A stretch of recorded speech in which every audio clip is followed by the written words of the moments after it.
Un grand merci à vous tous d'être présents avec nous aujourd'hui. Un grand merci aux internautes aussi. Je crois qu'il y a quelques personnes derrière leurs écrans. Il y a plusieurs groupes, il y a 8 groupes, je crois, qui sont en train de nous suivre. Bonjour, bonjour à vous. Je sais qu'il y a Rivage de France, il y a le lycée, Muriel. On est très heureux d'être avec vous aujourd'hui. Je voudrais remercier tout particulièrement Claire Poulain, qui n'est pas là avec nous, qui doit être encore là-haut, mais qui a participé, qui a vraiment organisé le forum et qui m'a soutenu tout le long du programme européen Marlisco. Le programme européen Marlisco, donc dans avec 20 partenaires dans 15 pays européens pendant 3 ans, nous avons des financements de l'Europe pour essayer de sensibiliser, informer, éveiller les consciences sur la question des déchets en milieu aquatique. Les panneaux que vous voyez derrière vous, le parasol, font partie d'objets qui participent à une exposition qui a été construite également dans le cadre du programme européen Marlisco. Les artistes, certains artistes nous ont prêté des œuvres d'art. Nous avons Philippe Litou qui est ici, qui réalise des œuvres avec des verres polis par la mer sur les plages, et il fait des très très jolis des lampes, enfin des jolies choses. Et puis également Xavier Plantevin qui, à partir des déchets ramassés sur les plages, des morceaux de plastique, fabrique des personnages. Un grand merci à eux de nous prêter leurs œuvres aujourd'hui. Catherine Chabot qui va être notre maître de cérémonie pendant toute l'après-midi, qui est la première femme, je crois, à avoir fait le tour du monde en solitaire et sans escale. Grande félicité, c'était il y a quelques années. Et aujourd'hui membre du Conseil social et environnemental et directrice de Innovation Bleue. Et elle va peut-être se présenter mieux elle-même, et non, en tous les cas, qui va nous accompagner pendant toute l'après-midi et qui est un petit peu notre marraine aussi, et qui suit la thématique des déchets marins depuis très longtemps déjà, depuis le début que je travaille dessus. Ça fait longtemps. Merci à tous. Je passe la parole à Catherine. Je vous présente aussi ceux qui vont m'aider à animer cet après-midi. Il y a là-bas Rémi de l'équipe de Merter qui est en lien avec les internautes. Donc les internautes, s'ils nous entendent, eh bien c'est Rémi qui sera votre voix ici à Marseille. Et puis il y a Franck aussi qui est ici, qui a un micro et qui va accompagner un peu les gens qui seront dans la salle quand vous aurez besoin de poser des questions, et si vous avez des questions techniques à lui poser, c'est vraiment vers lui qu'il faut se tourner ici dans la salle. Vous avez donc l'équipe de la régie avec Olivier, Jean-Pierre et Gilles. Et puis Isabelle, je voudrais saluer aussi ta présidente qui est Catherine Boyer, qui nous a accueillis avec un bon café et des petits gâteaux. C'était quand même pas désagréable. Alors, après ces consignes, je voudrais vous dire, donc ici dans la salle, vous êtes 10 tables un peu hétéroclites. Il y a 7 groupes d'intervenants aussi en ligne, et puis nous avons un groupe d'experts. Donc on est 18 groupes qui représentent des associations, des collectivités territoriales, des entreprises aussi, des représentants de l'État. On a des gestionnaires d'eau, de déchets, on a des gens qui viennent de la plasturgie, nous avons aussi des fédérations sportives, des pêcheurs.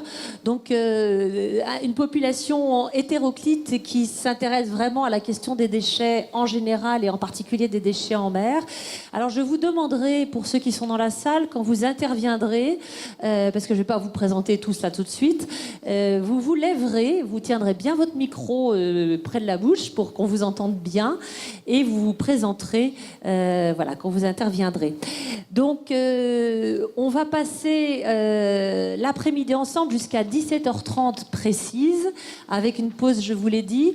Dans un premier temps, nous allons... Alors Isabelle, tu vas nous présenter un petit peu le programme de l'après-midi qui va commencer par des ateliers ludiques.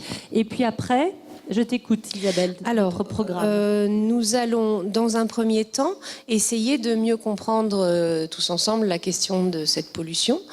Donc, Catherine va vous poser des questions et les réponses seront complétées par des questions aux personnes qui sont devant vous. D'ailleurs, que je vous remercie aussi beaucoup d'être là avec nous. Donc, on aura vraiment une mise en connaissance tous au même niveau. Voilà, c'est qu'on soit tous avec les mêmes informations pour que nous puissions ensuite essayer d'apporter des solutions. Donc, avant la pause, nous aurons une question. Quelle sera, à votre avis, la meilleure solution, la bonne solution? Et ensuite, en deuxième partie, nous voterons pour... il y aura une surprise, donc je ne veux pas non plus tout dévoiler parce que je pense que c'est important qu'on progresse tranquillement. Et ensuite, on devra choisir et voter pour ce qui vous semble le plus important à mettre en œuvre. Et on débattra, on discutera et on essaiera de débloquer, j'espère, une situation qui pour l'instant n'est pas très évoluée. On a encore énormément à faire. Donc on discutera sur peut-être essayer de faire aussi des priorités, essayer de voir dans quel ordre on peut faire tout ça. Voilà. Alors, une précision, Isabelle, ton association Mère-Terre décline en France ce programme européen Marlisco. Quel est l'objectif de notre journée, là? Ah oui. Dans le cadre du programme. Alors, les réponses que nous allons proposer aujourd'hui sont enregistrées. Donc, on est dans les 12 autres pays. Il y a 15 pays dans le programme Marlisco. Il y a 12 pays qui organisent le même événement. Et chaque pays va proposer des solutions. Ces solutions sont ensuite transmises via le programme Marlisco à la communauté européenne. Ces solutions sont également transmises au gouvernement. Nous avons M. Filian Rétif ici qui représente l'État français. Donc, les résultats notre journée vont être ensuite transmis également au ministère, aux instances de gouvernance locale. L'idée, c'est d'essayer aussi d'insuffler une dynamique de réflexion, de co-construction pour apporter des solutions concrètes. Moi, ça fait longtemps que je travaille sur le sujet, je caractérise les déchets, on essaye de faire des choses, mais ça fait 20 ans et on a toujours quand même autant de déchets, si ce n'est plus. Enfin, c'est vrai qu'il y a des prises de conscience, mais c'est encore léger, il en reste énormément à faire. Donc là, c'est essayer d'impulser une dynamique de mise en œuvre de solutions concrètes au niveau local. Donc à la fin de la journée, on devrait réussir, j'espère, on aura essayé de développer une espèce de plan local, on verra. Et une dernière question, Isabelle, avant de présenter ceux qui t'entourent, les experts que tu as invités. Je voudrais juste savoir, parce que ça fait quelques années qu'on se connaît toutes les deux et que je soutiens ton action, parce que en tant que navigatrice, moi, ce sont les déchets que j'ai observés en mer qui m'ont mobilisée. Donc je voudrais savoir d'où te vient cette passion pour les déchets en mer. Des déchets eux-mêmes qui sont passionnants. Ça peut paraître curieux, mais en fait, au départ, j'aurais jamais pensé. Mais je travaille depuis 20 ans maintenant. J'ai commencé un travail de recherche en DEA. J'étais biologiste marin. Et puis finalement, je suis partie en aménagement et urbanisme. Et je voyais ces déchets joncher le littoral. Je vivais à Marseille. Et je me suis interrogée. Est-ce que ces déchets polluent? Ce n'est pas une discipline qu'on vous enseigne en biologie. Ça n'existe pas en tant que discipline. On n'a pas étude des déchets en mer. Ce n'est pas encore le cas. Donc, je me suis intéressée à cela. Mon directeur de recherche à l'époque m'a dit « Allez-y, c'est un sujet orphelin. Il y a beaucoup à... » Et finalement, j'ai été piquée. Parce qu'une fois que j'ai commencé à travailler là-dessus, j'ai découvert un univers immense. On peut parler de psychosociologie, on peut parler d'économie, on peut parler d'histoire, de géographie. On a les flux dynamiques. C'est vraiment le reflet de notre société. C'est vraiment l'envers du décor. Il y a un côté... c'est fascinant, en fait. C'est de l'ethnologie, c'est de l'anthropo. Enfin, bref. C'est très pluridisciplinaire et j'adore ça. Alors autour de toi, Isabelle, plusieurs experts. Alors un chercheur déjà comme toi, François Galgani, qui étudie aussi les déchets en mer depuis bien longtemps. Et François est responsable du projet déchets en mer à l'Ifremer. François, Isabelle et Laurent Colas, vous avez signé l'an dernier un ouvrage que je trouve absolument génial sur ce sujet. Une mère propre, mission impossible. Vraiment, c'est avec un point d'interrogation. Merci Michel Loubry. Une mère propre, mission impossible. C'est édité aux éditions Quaid et Ifremer. Et je vous le conseille parce que ça pose 70 questions, ça répond à 70 questions sur le sujet des déchets en mer. En dehors de François, alors on a un chercheur, on a aussi Carole Carpentier de Vacances Propres qui, elle, travaille, elle est déléguée générale. Carole à Vacances Propres, c'est l'association qui lutte depuis 43 ans contre les déchets sauvages, dont les déchets marins, donc pas que les déchets en mer. Et elle mène différentes actions. On connaît Vacances Propres notamment au travers de ces sacs bariolés, différentes actions aussi auprès des plaisanciers. Toujours dans le domaine, on va dire amont, Michel Loubry de Plastique Europe. Michel, vous êtes ingénieur chimiste de formation et aujourd'hui vous êtes directeur régional de Plastique Europe pour la région Ouest Europe, qui est l'association des professionnels, des producteurs de matières plastiques. Et puis enfin, nous avons un représentant de l'État qui est là, qui est Filian Rétif, conseiller scientifique et technique à la direction interrégionale de la mer Méditerranée, et qui donc dépend, c'est un service qui dépend du ministère de l'écologie, du développement durable et de l'énergie, et donc qui est en charge de l'application, de la mise en œuvre de la directive cadre stratégie pour le milieu marin. Voilà pour le groupe des experts. Eh bien, nous allons commencer notre premier atelier. Alors, cet atelier ludique est là pour vous faire découvrir un peu cette histoire de déchets en mer. Vous avez devant vous des bocaux qui sont présents sur les tables. Vous avez 3 bocaux dans lesquels il y a du sable, il y a des déchets, il y a des petites choses. Et donc, moi, je vais vous poser des questions. Vous avez alors 30 secondes pour répondre ici dans la salle.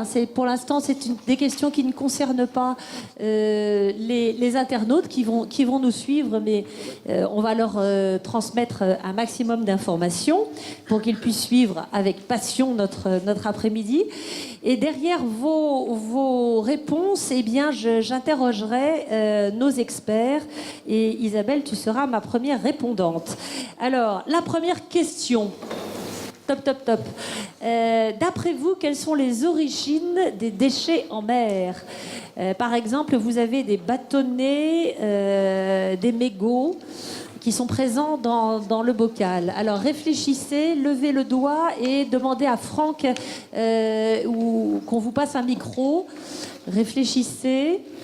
Est-ce qu'il y a quelqu'un ? Alors si vous avez le micro, vous vous levez s'il vous plaît et vous mettez bien le micro près de votre bouche pour bien parler, qu'on vous entende. Vous vous présentez et donc est-ce qu'on peut avoir une réponse ? On vous écoute. Allô ? Oui.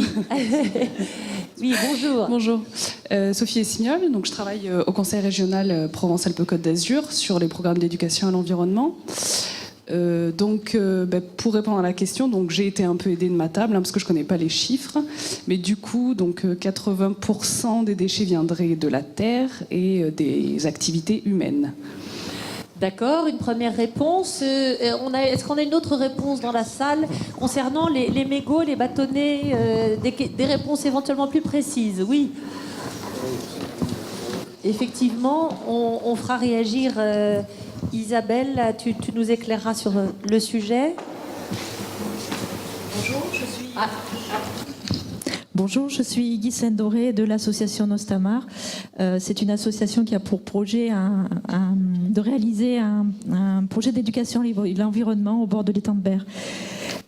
Nous avons discuté entre nous pour dire qu'en fait, il y a tout part des caniveaux des villes et aussi des WC. Donc en fait, comme tout à l'heure, ça a été dit, ça vient de terre pour aller dans la mer. D'accord, mais alors ça vous étonne pas de voir ces bâtonnets qui ressemblent à des cotons-tiges ? Est-ce qu'il y a quelqu'un qui aurait une explication sur ces bâtonnets ? Oui, il y a un doigt qui se lève. Bonjour, je suis Antoine Morin de Hydroconcept. Alors les cotons-tiges, ce sont des macrodéchets, me semble-t-il, d'origine sanitaire, donc ils proviennent probablement des déversoirs qui sont sur les réseaux unitaires, et pour le reste, probablement des collecteurs pluviaux, entre autres. D'accord. Une dernière réponse avant que je passe la parole à Isabelle. Les internautes... Est-ce que les internautes ont une réponse sur la présence des cotons-tiges et des mégots ? Pour l'instant, pas de réponse des internautes. Alors, je précise qu'on a une classe de seconde où il y a de nombreux connectés. Là, pour l'instant, ils en sont à se saluer les uns les autres. Hein. Bon, ben, on salue. De quel lycée ? Je vais vous dire ça. Je crois que c'est une classe de seconde. Bon. Apparemment, je pense que c'est probablement le lycée Paul Riquet. D'accord. Voilà. Bon, Isabelle, est-ce que tu peux nous éclairer sur ces déchets, ces cotons-tiges et ces mégots, et nous dire quels sont ceux qu'on trouve le plus fréquemment sur le littoral français ? Alors, pour illustrer mes propos, on avait préparé des images qui vont certainement arriver. Voilà. Ah, tu as une réponse, Rémi ? Oui. J'ai la Fédération nationale de plasturgie qui explique que les cotons sont mis en général dans les toilettes et c'est la raison pour laquelle on les retrouve dans les réseaux d'eau pluviale et par la suite en mer. Et ça veut dire, Isabelle ? Alors que nos réseaux sanitaires, nos toilettes vont aller dans les eaux, vont aller dans des stations d'épuration, et malheureusement nos systèmes, nos dégrilleurs, les cotons-tiges flottent, les dégrilleurs ont entre chaque grille, chaque barre, il y a 6 mm à peu près, et donc le coton-tige peut passer. Et on a des témoignages de techniciens qui vont nous dire qu'effectivement on voit ces cotons-tiges flotter, et c'est assez difficile de les arrêter, mais en même temps, normalement, aujourd'hui, dans un étage, on a des étages biologiques dans les stations d'épuration, et normalement, ils ne passent plus. Maintenant, est-ce que l'ensemble du pourtour méditerranéen, l'ensemble des communes sont bien équipées ? Ça, je pense qu'on n'est pas tous égaux en équipement. Les mégots de cigarettes, on regarde les gens fumer dans la rue avec cette superbe loi, et bien entendu, très bien, il faut moins fumer dans les espaces publics, sauf que forcément les gens fument dehors et jettent leurs mégots par terre. Et avec le réseau pluvial et le nettoyage des cours d'eau, des égouts par la pluie, par les jets d'eau des techniciens sur le terrain, on a des mégots qui peuvent arriver à la mer. Nos stations d'épuration vont pouvoir les récupérer et les retirer de l'eau. Sauf que l'ensemble du réseau pluvial n'est pas raccordé à une station d'épuration. Beaucoup d'efforts sont faits pour que des déversoirs d'orage, quand on a trop d'eau d'un seul coup, on puisse... Je sais qu'à Marseille-Provence Métropole, il y a beaucoup de travaux en ce moment pour essayer d'éviter la pollution du milieu marin par les déchets, par les eaux pluviales. Donc on voit ici un schéma qui nous montre que les gens jettent leurs déchets dans la rue, ne pensant pas mal faire. Ils se disent on est dans un système bien organisé, bien géré, une ville urbanisée, avec des services techniques, avec des stations d'épuration. Eh bien, c'est là que je dois jeter mes déchets. Regardez cette bouche d'égout, elle est formidable, elle me tend les bras, et je jette mon déchet dans la bouche d'égout. Et tout le monde fait ça, et dans le monde entier, et depuis très longtemps. Et donc, ce sont vraiment des modes qu'il faut réussir à changer, et c'est la communication, la sensibilisation qui nous... Bon, faut pas que je donne de solution tout de suite. Mais voilà, on est vraiment sur une prise de conscience collective et aussi les services techniques, la gestion publique qui parfois n'est pas forcément bien appropriée. On va, s'il te plaît, Gilles, passer l'image d'après. Donc là, ce sont les chiffres qui nous montrent quels sont les types de déchets que nous pouvons trouver. C'est le résultat de 52 relevés. L'association Merterre réalise des caractérisations scientifiques, entre guillemets. Donc on est sur le terrain, on compte chaque objet. Et il y a Benjamin qui est là, qui a participé aujourd'hui qui travaille chez Surfrider, mais qui était stagiaire chez Merterre et qui a contribué à alimenter cette base de données. Donc on voit un inventaire à l'après-vert. Les déchets les plus représentés sont les morceaux de plastique, les petits morceaux de plastique. Ils se cassent en petits morceaux. On a, donc comme on regarde sur les tables, donc des mégots, des cotons-tiges, des bouchons. Quand on regarde la typologie, ce sont essentiellement, il y a 87% de plastique, 8% de verre. Ce sont sur 52 de relevés sur les plages. Hein. Et ensuite, si on essaye de regarder en typologie de type de matériaux, on a 25% d'emballage alimentaire, 23% indéterminés. Dans les indéterminés, ce sont les morceaux de plastique qui sont issus de la dégradation éventuellement d'emballage alimentaire aussi. Le tabac, beaucoup de cigarettes, de mégots, l'alimentaire hors emballage, hygiène, médicaments, voilà. Donc on est sur le terrain, on essaye de caractériser. Si tu veux bien passer la slide d'après, s'il te plaît, Gilles, pour vous montrer ici que les déchets viennent vraiment du bassin versant. On a ici un filet de pêche ramassé au large de l'émissaire de Cortiou à Marseille, il y a assez longtemps. Et les pêcheurs aujourd'hui, Laurent Lombard qui est ici me disait on sait où il ne faut pas caler nos filets, au droit des émissaires des grandes villes. Il faut surtout pas caler nos filets là. Dès qu'il pleut, on ramasse des déchets. Donc on comprend bien le flux. Voilà. Tu en as encore une ? Non. Ok, merci Isabelle. Alors, je le présente pour les internautes. Il y a un deuxième bocal, je ne sais pas si vous voyez, dans lequel vous avez du sable. Voilà, je ne sais pas si vous voyez grand-chose à la caméra. Eh bien, je vais vous demander, est-ce que ce sable est propre ? Regardez bien votre bocal de sable. Je le rends à la table, là. Est-ce que ce sable est propre ? Alors, on voit pour être très clair, on voit bien qu'il y a des espèces de petites billes, un peu, on ne sait pas si c'est des grains de sable ou quoi. Donc avant de donner la parole à Michel Loubry, je voudrais avoir les réponses, soit des internautes, Rémi, soit dans la salle. Est-ce que vous sauriez me dire ce que vous voyez ? Alors, Martial Caspar, directeur de l'Office de la mer Marseille-Provence. Bonjour à tous. Donc, a priori... Vous pouvez vous lever, oui, s'il vous plaît ? Pardon. Voilà, ça va mieux. A priori, on voit que ce sable n'est pas propre, n'est pas pur. Il y a des petites billes, ça peut certainement du microplastique, des plastiques qui sont petit à petit ont diminué et deviennent ces petites billes. Et au-delà de cet aspect qui n'est pas très sympathique, effectivement, comme on le disait ici autour de cette table, ces billes peuvent transporter des bactéries également. Donc c'est un sable qui est pas très propre, quoi. D'accord. Est-ce que quelqu'un saurait d'où viennent ces billes de plastique que vous apercevez ? Alors, il y a quelqu'un qui voulait parler ? Non, vous vouliez intervenir ? Oui, allez-y. Ah, il n'y a pas de micro. Alors, il y a un micro aussi à apporter ici. Bonjour à tous. Donc Benjamin de Surfrider Foundation Europe, ancien Merter, comme tu le saluais, Isabelle. Donc ces petites billes de plastique, comme Martial, tu le disais, sont en effet pas naturelles. On ne peut pas caractériser le sable de propre dans la mesure où on en trouve en très grand nombre sur nos plages, y compris à Marseille. On appelle ça des larmes de sirène. C'est un terme bien poétique pour parler d'une chose absolument affreuse, mais l'origine n'est pas encore clairement identifiée. Il y a différents points de vue, difficile de remonter la chaîne dans la mesure où on ne constate qu'une fois qu'il est trop tard, c'est-à-dire sur les plages, on ne sait pas vraiment d'où ça vient, mais il semblerait que l'une des origines les plus probables soit la perte de matières premières, c'est-à-dire que ces petites billes seraient à l'origine de tous nos objets plastiques actuels, qu'on les transporte dans des conteneurs par bateau, et que quand on va dans une usine pour créer une chaise, un gobelet ou quoi que ce soit la matière première qui permette de faire ce gobelet en plastique. Et quand un conteneur tombe, ça arrive régulièrement, hélas, que ces conteneurs soient perdus, eh bien on en trouve par milliards sur les plages, notamment en Méditerranée. Merci Benjamin. On va demander à Michel Loubry finalement, parce que si c'est la bonne réponse de Plastic Europe.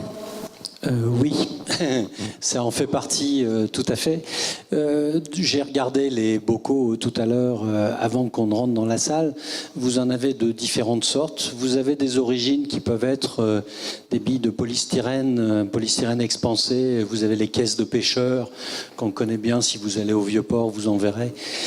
Ces caisses, si malheureusement les pêcheurs, quand elles sont cassées, les jettent par-dessus bord, elles finissent par se briser. Et du polystyrène expansé, je suis sûr que vous avez tous un jour cassé ces boîtes de polystyrène expansé. Ça fait des petites billes. Et ça peut être une des sources des petites billes que vous trouvez dans la mer. Vous avez des petites billes qui sont marron, jaunâtres. Ça peut venir des installations d'épuration d'eau.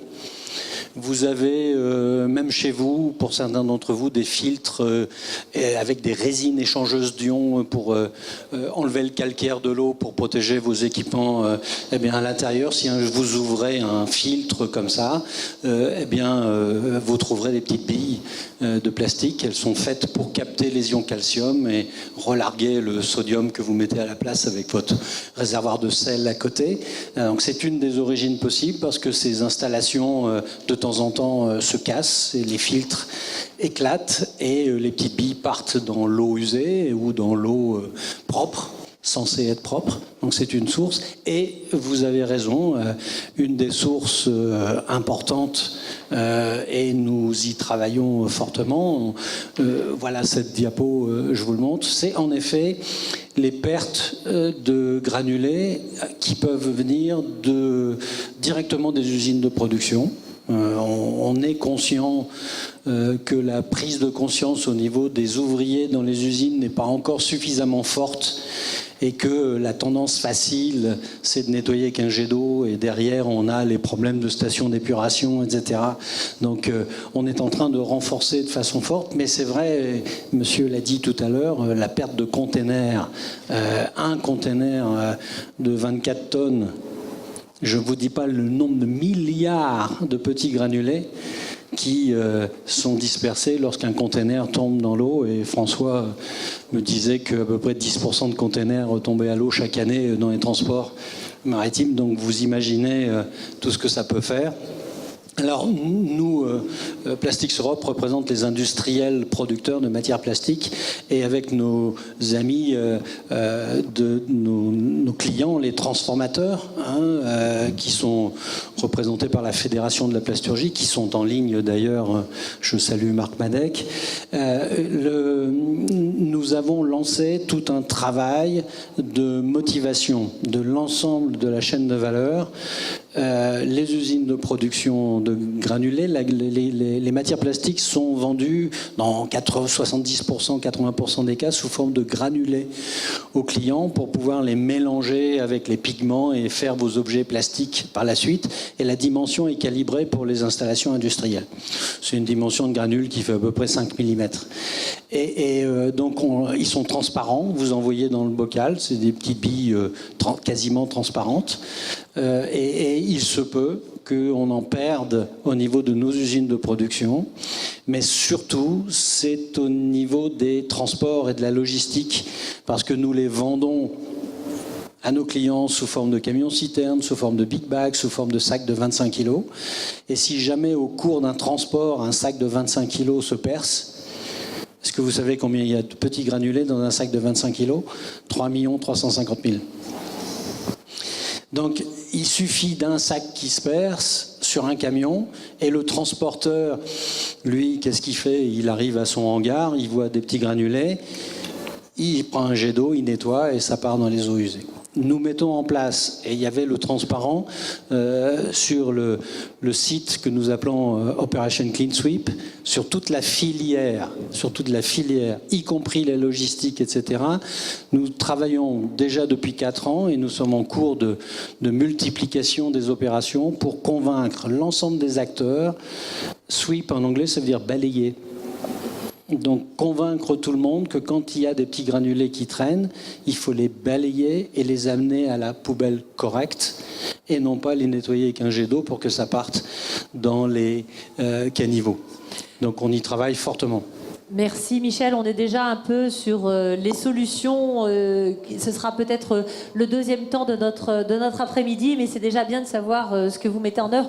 Je pense qu'on développera certainement cette partie-là, amont de la question des déchets en mer tout à l'heure. Une question pour vous dans la salle et pour les internautes, alors une question très ouverte, quels sont les impacts des déchets ? Allez. Quels sont les impacts des déchets marins, Allez, on lève les bras, les doigts.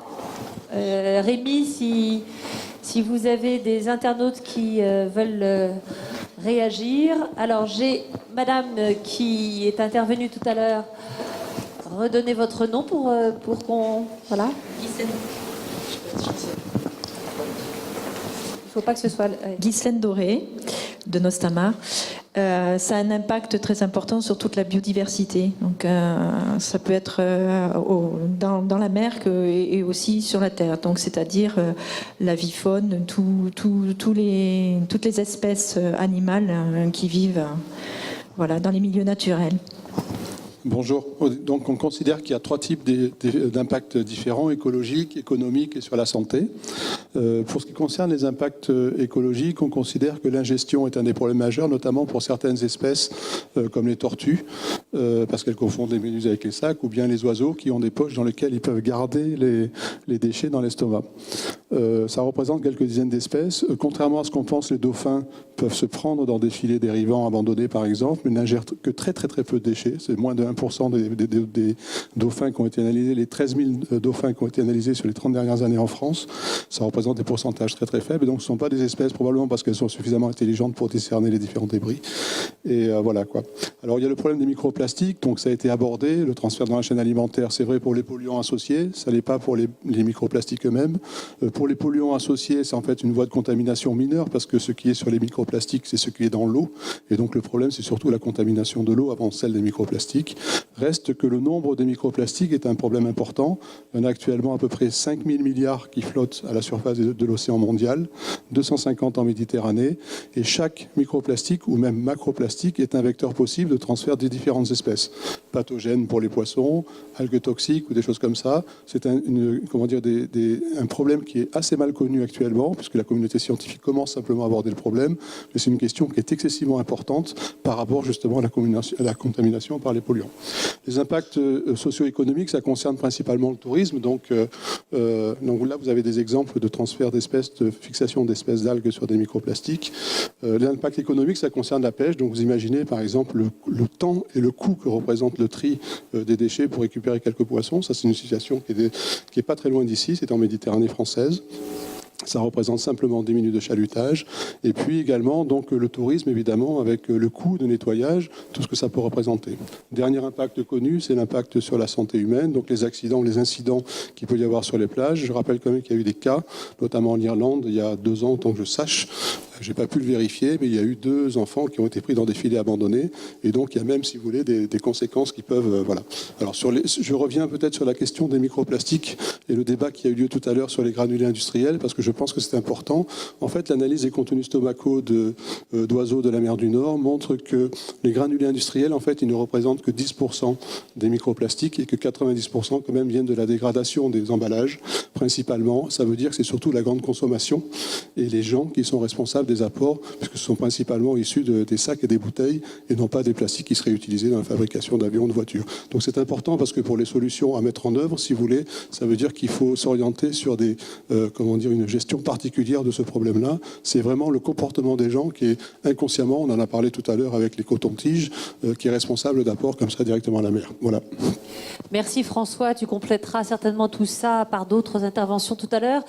Alors la question suivante, et je donnerai derrière la parole à Carole Carpentier de Vacances Propres, c'est quel est le temps de dégradation d'un sac plastique? Allez, tic-tac, tic-tac. Les internautes ou dans la salle? Le temps de dégradation d'un sac plastique dans le milieu marin. Ah. Encore plus dans le temps de dégradation.